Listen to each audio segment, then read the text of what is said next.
저는 한국을 너무 잘 안다고 생각했습니다. 너무 오만했던 거죠. 다니엘 반데르룬이 암스테르담 사무실에서 15년치 보고서를 삭제 버튼 앞에 둔 채 멈칫했을 때 그의 손은 떨리고 있었습니다. 국제투자 분석계의 전설로 통하던 이 42세 네덜란드인은 한국 기업들만큼은 절대 틀린 적이 없었습니다. 삼성이 어디에 투자할지, 현대가 어떤 결정을 내릴지 그는 모두 맞춰왔습니다. 왜냐하면 공식이 너무 단순했으니까요. 하지만 그날 아침 모든 것이 뒤집혔습니다. 3년간 준비한 텍사스의 550억 달러 프로젝트가 한국 기업 보도자료에서 완전히 증발했던 것입니다. 다니엘은 그제야 깨달았습니다. 자신이 15년 동안 완전히 틀렸다는 것을요. 시작하기 전에 잠깐 좋아요와 구독을 눌러주시면 영상 제작에 큰 힘이 됩니다. 안녕하세요. 제 이름은 다니엘 반데르룬이에요. 42살이고 국제투자 분석가로 일하고 있어요. 쉽게 말하면 기업이나 정부로부터 돈을 받고 외국 기업들이 약속을 지킬지 안 지킬지를 판단해주는 일을 하고 있었어요. 저는 15년 동안 한국 기업들을 연구했어요. 삼성, 현대, LG 같은 회사들에 대한 보고서를 수없이 썼어요. 그런데 그 모든 보고서가 똑같은 결론을 내렸어요. 한국은 기술력이 좋아요. 한국 엔지니어들은 똑똑해요. 하지만 한국은 항상 미국이 원하는 방향을 따라간다. 항상 그렇다라고요. 저는 이걸 진심으로 믿고 있었어요. 제 사무실은 암스테르담에 있는 회색 건물 4층에 있었어요. 책장에는 파란 파일철들이 정리돼 있었는데 전부 제가 예전에 쓴 보고서들이었어요. 한국 기업에 관한 파일만 23개였어요. 그 모든 보고서에는 똑같은 말이 적혀 있었어요. 미국이 압박하면 한국은 결국 굽힌다. 그날 아침은 아직 밖이 캄캄했어요. 시간이 새벽 3시 17분이었어요. 잠이 오지 않아서 노트북을 열고 뉴스를 확인했어요. 그때 한 헤드라인이 제 눈을 붙잡았어요. 미국 취업비자 수수료를 10만 달러로 인상. 저는 그걸 읽고 실제로 웃었어요. 이상하게 들릴 수도 있어요. 왜 나쁜 뉴스에 웃었을까요? 설명해 드릴게요. 그 취업비자는 외국인이 미국에서 일하려면 꼭 필요한 비자예요. 한국 기업들은 이 비자를 이용해서 최고의 엔지니어들을 미국 공장으로 보내왔어요. 그런데 그 비용이 엄청나게 비싸지면 한국 기업들은 사람을 보내기 어려워져요. 제 머릿속에서는 아주 단순했어요. 한국은 미국이 필요해요. 미국은 가장 큰 시장이고 최고의 대학들이 있고 규칙을 만드는 나라예요. 그러니까 미국이 장벽을 높이면 한국은 잠깐 불평만 하고 결국 돈을 낼 거라고 생각했어요. 그리고 다시 예전처럼 돌아갈 거라고요. 이 패턴은 예전에도 수없이 반복됐어요. 저는 제 눈으로 직접 봐왔어요. 저는 커피를 내려서 다시 자리에 앉았어요. 운하 너머로 해가 떠오르고 있었어요. 마음이 편안했어요. 확신이 있었어요. 제 세상에서는 이 이야기가 어떻게 끝날지 너무나 분명했어요. 그때 전화가 울렸어요. 화면에 뜬 이름은 마커스 리들리였어요. 그는 미국 텍사스주 정부에서 일하는 사람이었어요. 외국 기업들을 텍사스로 유치하는 게 그의 일이었어요. 저희는 이전에도 여러 번 함께 일했어요. 평소엔 목소리도 크고 웃음도 많은 사람이었어요. 그런데 그날 아침 그의 목소리는 달랐어요. 다니엘, 문제가 생겼어요. 저는 커피잔을 내려놨어요. 무슨 일이에요? 이메일 확인해요. 방금 보냈어요. 지금 바로 읽어봐요. 저는 노트북에서 이메일을 열었어요. 마커스의 메일에는 링크 하나만 달랑 있었어요. 저는 그걸 클릭했어요. 링크는 한국 뉴스 사이트로 연결됐어요. 제 한국어 실력이 완벽하진 않았지만 대충 무슨 내용인지는 이해할 수 있었어요. 대형 한국 전자기업의 보도자료였어요. 제목에는 앞으로 5년 동안 6만 명을 신규 채용하겠다고 적혀 있었어요. 전부 한국 내 채용이었어요. 전부 국내였어요. 저는 스크롤을 내리면서 미국 이야기를 찾았어요. 텍사스 이야기를 찾았어요. 텍사스가 3년 동안 준비했던 550억 달러 규모의 공장 이야기를 찾았어요. 그런데 없었어요. 단 한 문장도, 단 한 단어도 없었어요. 텍사스 프로젝트는 완전히 지워져 있었어요. 마치 처음부터 존재하지 않았던 것처럼요. 제 손이 마우스 위에서 멈췄어요. 마커스가 다시 말했어요. 봤어요? 네. 이게 무슨 뜻이에요? 저는 바로 대답하지 못했어요. 머릿속에서 이 상황을 이해하려고 애쓰고 있었어요. 제가 썼던 모든 보고서에서 지난 15년 동안 한국 기업 전략을 분석하면서 이런 선택은 한 번도 본 적이 없었어요. 한국 기업들은 항상 협상을 했어요. 더 좋은 조건을 요구했어요. 목소리를 높였어요. 하지만 이렇게 프로젝트 자체를 지워버린 적은 없었어요. 협상 전략일 거예요. 제가 결국 그렇게 말했어요. 조건을 더 좋게 받으려는 거예요. 다시 협상 테이블로 돌아올 거예요. 정말 그렇게 생각해요? 마커스의 목소리에서 의심이 느껴졌어요. 그게 저를 불편하게 만들었어요. 마커스는 항상 확신에 찬 사람이었거든요. 결정을 빠르게 내리고 뒤돌아보지 않는 사람이었어요. 네. 제가 말했어요. 확실해요. 이게 그들의 방식이에요. 저를 믿어요. 저희는 5분 정도 더 통화했어요. 저는 마커스에게 걱정하지 말라고 했어요. 한국은 미국 없이 못 산다고 했어요. 조금만 기다려보라고 했어요. 통화가 끝난 뒤 저는 의자에 가만히 앉아 있었어요. 이제 해는 완전히 떠 있었어요. 창문으로 들어온 햇빛이 책장에 꽂힌 파란 파일들을 비추고 있었어요. 23개의 보고서, 15년의 시간. 전부 똑같은 말을 하고 있었어요. 한국은 항상 굽힌다. 한국은 항상 따른다. 한국은 다른 선택지가 없다. 그런데 이상했어요. 가슴 한쪽이 답답했어요. 저는 그 느낌을 무시하려고 했어요. 커피를 한 잔 더 내렸어요. 다른 보고서를 열고 일을 하려고 했어요. 그런데 자꾸 화면 속 한국 보도자료로 눈이 돌아갔어요. 6만 명. 전부 국내 채용. 미국 언급 없음.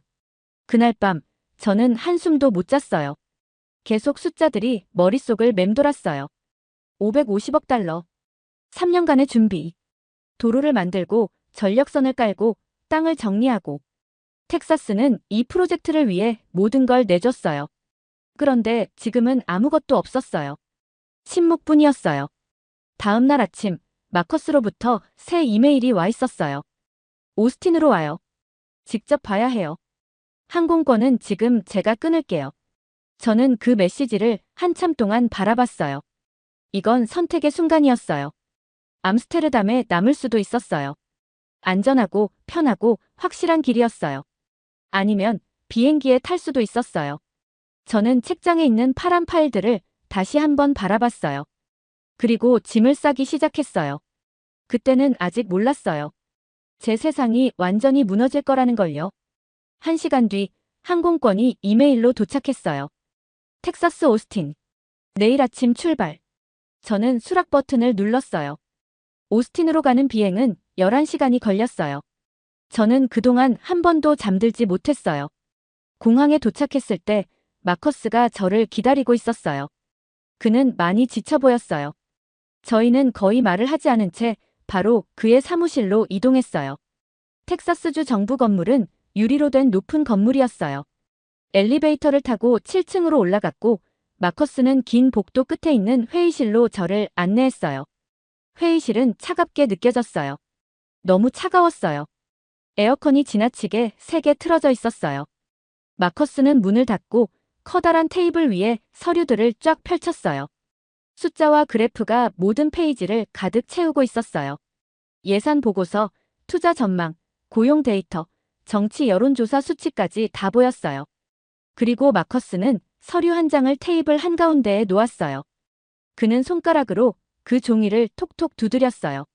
숫자는 빨간 잉크로 적혀 있었어요. 2억 5천만 달러. 이게 우리가 제시하는 금액이에요. 마커스가 조용히 말했어요. 주 예산에서 추가로 지원하는 보조금이에요. 연방 정부 지원과는 별도로요. 저는 그 숫자를 멍하니 바라봤어요. 2억 5천만 달러는 엄청난 돈이에요. 많은 나라들이 1년 동안 교육에 쓰는 예산보다도 큰 금액이에요. 그런데 텍사스는 그 돈을 단 한 기업을 붙잡기 위해 내놓고 있었어요. 왜 이렇게까지 많이요? 제가 물었어요. 마커스는 의자에 앉더니 두 손으로 얼굴을 문질렀어요. 그리고 저를 다시 바라봤을 때 저는 그의 눈에서 처음 보는 감정을 봤어요. 두려움이었어요. 그들이 떠나면 마커스가 천천히 말했어요. 우리가 쌓아올린 모든 게 아무 가치도 없어져요.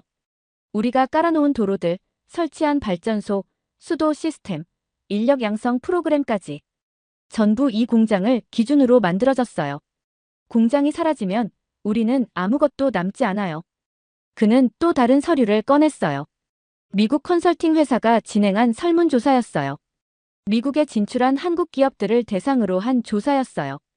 응답 기업의 57%가 미국 내 사업을 재검토 중이라고 답했어요. 재검토라는 말은 중단을 고민하고 있다는 뜻이었어요. 떠나는 걸 생각하고 있다는 의미였어요. 절반이 넘는 수치였어요. 그 숫자는 제 뱃속으로 차가운 물이 쏟아지는 느낌이었어요.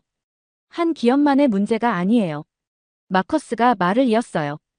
한국 기업 하나가 빠지면 나머지도 따라 나가요. 그들은 서로를 지켜보고 서로에게서 배워요. 한국이 미국은 위험하다고 판단하면 다 같이 떠나요. 저는 마커스 맞은편에 앉았어요. 갑자기 다리에 힘이 풀리는 느낌이 들었어요. 15년 동안 저는 아시아 기업들이 미국을 더 필요로 한다고 말해왔어요. 모든 보고서에 그렇게 썼어요. 모든 회의에서 그렇게 말했어요. 그게 제가 믿어온 글로벌 비즈니스의 기본 전제였어요. 그런데 지금 마커스는 단 한 기업을 붙잡기 위해 2억 5천만 달러를 제시하고 있었어요. 이건 권력의 모습이 아니었어요. 이건 두려움의 모습이었어요. 그냥 엄포일 거예요. 제가 말했어요. 하지만 제 목소리에는 더 이상 확신이 없었어요. 어디로 가겠어요? 한국에는 그런 규모가 없어요. 미국 시장이 꼭 필요해요. 마커스는 한참 동안 저를 바라봤어요.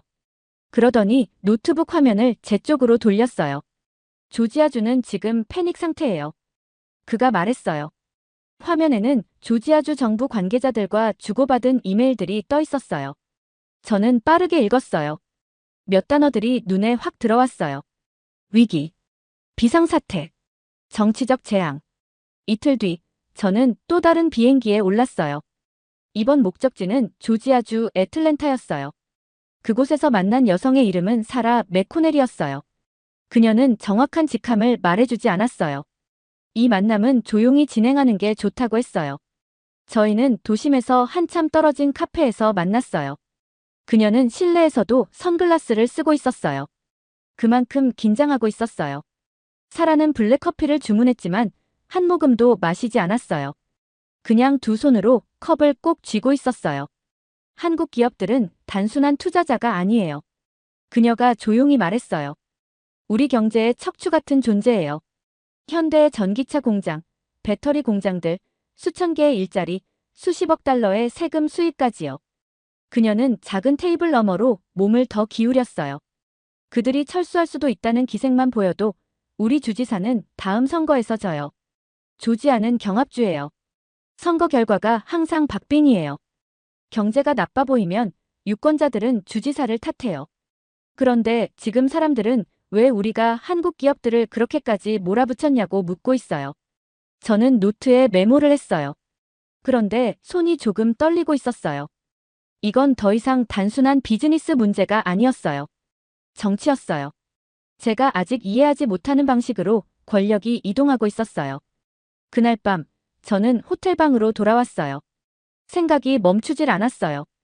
잠들기 전에 뉴스를 확인하려고 노트북을 켰어요. 그때 도무지 이해할 수 없는 걸 봤어요. 일본 신문이 사설을 하나 실었어요. 신문 이름은 요미우리 신문이었어요. 일본에서 가장 영향력 있는 신문 중 하나였어요. 굉장히 보수적이고 기성 질서를 대표하는 신문이에요. 보통은 한국 기업 이야기를 거의 하지 않아요. 그런데 그 사설은 한국을 옹호하고 있었어요. 저는 이해가 맞는지 확인하려고 3번이나 읽었어요. 사설은 미국이 실수하고 있다고 말하고 있었어요. 외국 기업들은 투자와 일자리를 가져오는데 미국이 그들이 사업하기 너무 어렵게 만들고 있다고 했어요. 그리고 특히 한국 기업을 언급했어요. 오늘 한국에게 벌어지는 일이 내일은 일본에게도 벌어질 수 있다고요. 일본이 한국을 두둔하다니. 거의 일어나지 않는 일이었어요. 일본과 한국은 거의 모든 분야에서 경쟁 관계예요. 자동차, 전자, 조선, 철강까지요. 서로 라이벌이에요. 역사 문제 때문에 말조차 섞지 않을 때도 있어요. 그런데 지금 일본이 걱정하고 있었어요. 경쟁자를 감싸줄 정도로요. 왜일까요? 저는 노트북을 끄고 어두운 호텔 침대에 누웠어요. 조금만 솔직해지자 답은 너무 분명했어요. 일본은 다음 차례가 자기 들릴까봐 두려웠던 거예요. 미국이 한국을 이렇게 압박할 수 있다면 일본도 똑같이 압박할 수 있다는 걸 알고 있었어요. 그리고 만약 한국이 미국 없이 살아남는 방법을 찾아낸다면 다른 나라들도 그걸 보고 배우게 될 거였어요. 이건 한국만의 문제가 아니었어요. 훨씬 더 큰 문제였어요. 저는 손이 떨리던 마커스를 떠올렸어요. 카페 안에서 선글라스를 쓴 사라를 떠올렸어요. 절박함 속에서 제시된 2억 5천만 달러를 떠올렸어요. 균열이 생기고 있었어요. 제가 절대 깨지지 않을 거라고 믿었던 것에 아주 작은 균열들이요. 미국은 항상 이긴다는 믿음. 미국이 규칙을 만들고 나머지는 따른다는 생각. 지금은 작은 균열이었지만 저는 그게 점점 커지고 있다는 걸 느낄 수 있었어요. 그리고 저를 가장 두렵게 만든 사실을 깨닫기 시작했어요. 어쩌면 한국은 전혀 허세를 부리는 게 아닐지도 몰라요. 어쩌면 정말로 계획이 있는 걸지도 몰라요. 그리고 어쩌면 진짜 상황을 이해하지 못하고 있던 건 바로 저였을지도 몰라요. 저는 눈을 감았지만 잠들 수 없었어요. 온몸이 긴장돼 있었어요. 불편했어요. 마치 발에 맞지 않는 신발을 신고 있는 것처럼요. 제가 커리어 전체를 걸고 믿어왔던 모든 것이 무너지고 있었어요. 그리고 저는 이제야 그 붕괴가 얼마나 멀리까지 이어질지 보기 시작했을 뿐이었어요. 저는 한국에 간 이유를 그들이 허세를 부리고 있다는 걸 증명하기 위해서라고 스스로에게 말했어요. 하지만 마음 한편에서는 이미 그 말이 거짓이라는 것도 알고 있었던 것 같아요. 이른 아침 서울에 도착한 뒤 저는 2시간쯤 남쪽으로 이동해 평택의 공사 현장에 도착했어요. 그곳에서 본 광경은 준비할 틈도 없이 저를 압도했어요. 끝이 보이지 않는 부지, 줄지어 선 거대한 크레인들, 강물처럼 흐르는 트럭들, 가슴까지 울리는 소음. 작년에 봤던 텍사스 현장도 컸지만 여기는 그 몇 배는 되어 보였어요. 현장 책임자 오준호는 감정 없는 얼굴로 저를 맞이했어요. 그는 흥분도 설득도 없이 사실만 말했어요. 기초 공사부터 클린룸, 변전소, 수처리 시설까지 차분히 보여주며 설명했어요. 여기는 텍사스 계획보다 생산 능력이 40% 높고 공사 기간도 18개월 더 짧아요. 제가 어떻게 그게 가능하냐고 묻자 그는 너무 당연하다는 듯 말했어요. 사람이 있고 공급망이 있고 모든 게 가까워요. 엔지니어들은 여기 살고 있고 언어도 비자도 문제 없어요. 태블릿 속 숫자들은 냉정했고 모든 지표가 텍사스보다 좋았어요. 제 목은 바짝 말랐어요. 사무동 안에는 수백 명의 젊은 엔지니어들이 설계와 시뮬레이션에 몰두하고 있었어요. 그중 공정 엔지니어 이희안을 만났어요. 저는 그에게 미국 실리콘밸리가 꿈 아니냐고 물었어요. 그는 고개를 갸웃하며 조용히 웃었어요. 최고의 기술은 지금 여기에서 만들어지고 있어요. 그리고 여기서는 우리를 존중해줘요. 우리는 외국인이 아니라 미래를 만드는 사람들이에요. 그 말은 어떤 경제 지표보다도 더 깊게 저를 때렸어요. 저는 단 한 번도 보고서에 존중이나 존엄을 쓴 적이 없었거든요. 며칠 뒤 헝가리 데브레첸에서도 비슷한 장면을 봤어요. 한국 기업이 참여한 배터리 공장과 예측 가능성과 약속을 중시하는 환경. 우리는 규칙을 바꾸지 않습니다. 라는 말이 제 가슴을 갈랐어요. 그날 밤 호텔에서 저는 6달 전에 쓴 한국 관련 보고서를 열었어요. 미국 주도 체계에 종속된 변수들. 그 문장을 여러 번 읽다가 결국 43페이지 전부를 선택했어요. 삭제 버튼 위에서 잠시 멈췄지만 결국 눌렀어요. 파일은 사라졌고 제 오래된 세계관도 함께 조용히 무너졌어요. 요란하지도 극적이지도 않게 먼지처럼요. 제가 알고 있다고 믿었던 모든 게 틀렸다는 걸 그제야 인정하게 됐어요. 그리고 이제는 세상이 실제로 어떻게 돌아가는지를 처음부터 다시 배워야 했어요. 암스테르담으로 돌아오는 비행은 13시간이 걸렸어요. 노트북은 처음부터 끝까지 열려 있었어요. 저는 새로운 보고서를 쓰고 있었어요. 그런데 이번 보고서는 제가 이전에 썼던 그 어떤 보고서와도 완전히 달랐어요. 예전 보고서들은 늘 같은 질문을 던졌어요. 이 나라는 미국의 규칙을 따를 것인가? 하지만 이번 보고서는 전혀 다른 질문을 던지고 있었어요.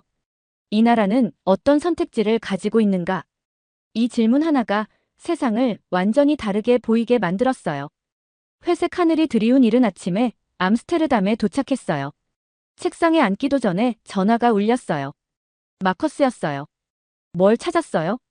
그의 목소리는 지쳐 있었고 절박하게 들렸어요. 저는 크게 숨을 들이마셨어요. 진실을요? 제가 말했어요. 한국은 미국을 떠나는 게 아니에요.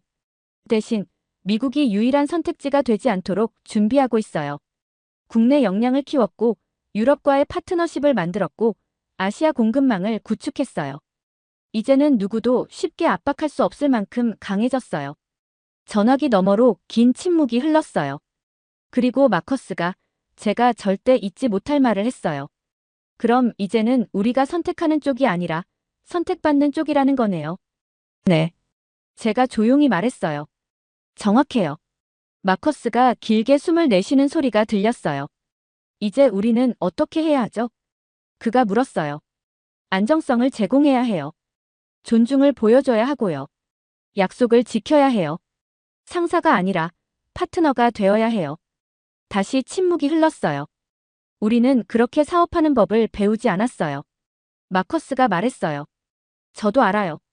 하지만 세상이 바뀌었어요. 우리도 바뀌어야 해요. 통화가 끝난 뒤 저는 책상에 앉아 책장에 있는 파란 파일들을 바라봤어요. 23개의 보고서. 15년 동안의 잘못된 확신이었어요. 저는 그 파일들을 하나씩 전부 꺼냈어요. 그리고 책상 위에 차곡차곡 쌓았어요. 그리고 모든 걸 다시 쓰기 시작했어요. 모든 고객들에게 연락하는 데에는 2주가 걸렸어요. 기업들, 정부 기관들, 투자 펀드들까지요. 제 분석을 바탕으로 결정을 내려왔던 모든 사람들이었어요. 제가 예전 보고서들이 더 이상 유효하지 않다고 말하자 화를 내는 사람들도 있었어요. 그들은 예전의 확실함을 원했어요. 미국이 여전히 모든 걸 통제하고 있다는 믿음을 붙잡고 싶어 했어요. 비록 그게 더 이상 사실이 아니더라도요. 하지만 어떤 사람들은 제 말을 진지하게 들었어요. 이 새로운 현실을 이해하려고 했어요. 독일의 한 자동차 기업 임원이 저에게 전화를 걸어왔어요. 그녀의 회사는 미국에 대규모 투자를 계획하고 있었어요. 한국이 이런 선택지를 만들 수 있다면 그녀가 물었어요. 그건 우리에게 어떤 의미인가요? 당신들도 선택지를 만들어야 한다는 뜻이에요. 제가 말했어요. 모든 걸 한 나라에 걸지 마세요. 한 시장에 전부 의존하지도 말고요. 여러 가능성을 만들어야 해요. 유연성을 갖추는 것. 그게 이제 진짜 권력이에요. 그녀는 잠시 말이 없었어요. 작년에는 그렇게 말하지 않으셨잖아요. 그녀가 말했어요. 맞아요. 작년에 저는 틀렸어요. 죄송해요. 그 말을 하는 건 아팠어요. 하지만 사실이었어요. 그 뒤로도 더 많은 전화와 미팅이 이어졌어요. 어떤 고객들은 저를 떠났어요. 편안한 거짓말을 들려줄 분석가를 원했거든요. 하지만 새로운 고객들도 찾아왔어요. 더 똑똑한 사람들이었어요. 불편하더라도 현실을 알고 싶어 했어요. 귀국한 지 한 달쯤 지난 어느 밤, 저는 다시 늦은 시간까지 사무실에 남아 있었어요. 시계는 새벽 3시 17분을 가리키고 있었어요. 모든 게 시작됐던 바로 그 시간이었어요. 하지만 이번에는 모든 게 달랐어요. 컴퓨터 화면에는 새로운 투자 흐름이 보이고 있었어요. 한국 기업들은 동남아시아로 확장하고 있었고 유럽과의 협력은 더 강해지고 있었어요. 예전에는 미국만 바라보던 나라들 사이에 새로운 기술 연결망이 만들어지고 있었어요. 이제 저는 세상을 제대로 보고 있었어요. 예전의 가정이 아니라 바람 섞인 희망이 아니라 실제로 벌어지고 있는 모습 그대로요. 권력은 더 이상 다른 나라를 억지로 따르게 만드는 게 아니었어요. 권력은 선택지를 가지는 것이었어요. 한국이 그걸 저에게 가르쳐줬어요. 언제나 굽힐 거라고 믿었던 나라, 제가 완전히 오해하고 있던 나라, 한국이요. 한국은 미국을 이기지도 않았고 무언가를 파괴하지도 않았어요. 그저 대안을 만들었을 뿐이었어요. 의존하지 않음으로써 압박받지 않는 나라가 되었어요. 진짜 선택지를 가지게 되면 그 누구도 당신을 통제할 수 없게 돼요. 저는 노트북을 닫았어요. 몇 주 만에 처음으로 잠들 준비가 되었다는 느낌이 들었어요. 내일이 되면 저는 다시 일을 시작할 거예요. 하지만 방식은 달라질 거예요. 제가 보고 싶은 세상이 아니라 있는 그대로의 세상을 보면서요. 이번 여정에서 저는 중요한 걸 배웠어요. 창문 밖에서는 비가 그쳤고 하늘이 조금씩 밝아지고 있었어요. 저는 평택에서 만났던 젊은 엔지니어 이이안을 떠올렸어요. 여기서는 우리를 존중해줘요. 라고 말하던 그를요. 헝가리에서 약속과 안정을 이야기하던 안드라시도 떠올렸어요. 그리고 세상이 바뀌었다는 걸 마침내 이해하게 된 손이 떨리던 마커스도요. 마지막으로 제 자신을 떠올렸어요. 15년 동안 모든 걸 안다고 확신했던 분석가. 진실 없는 확신은 또 다른 형태의 눈머름일 뿐이라는 걸 이제야 배운 사람을요. 제 여정은 끝났어요. 하지만 다른 의미에서는 이제 막 시작이었어요. 저는 휴대폰을 들어 마커스에게 이메일을 보냈어요. 텍사스는 한국을 압박하려 하지 말아야 해요. 한국이 무엇을 필요로 하는지 물어보세요. 어쩔 수 없이 선택해야 하는 대상이 아니라 기꺼이 선택하고 싶은 파트너가 되세요. 그가 제 말을 들을지는 몰랐어요. 하지만 시도는 해야 했어요. 이제 암스테르담의 아침 해가 떠오르고 있었어요. 황금빛 햇살이 운하 위로 내려앉고 있었어요. 잘 들으셨나요? 세상에는 가슴 따뜻한 이야기들이 가득합니다. 감동 힐링 사연은 해외에서 전해지는 감동적인 사연들을 소개하며 다양한 이야기들을 통해 위로와 희망, 그리고 하루의 힐링을 선물해드립니다. 조그마한 힐링이 되셨다면 구독과 알림 설정도 큰 힘이 되어요. 다음 영상에서 더 좋은 사연으로 찾아뵙겠습니다. 시청해주셔서 감사합니다.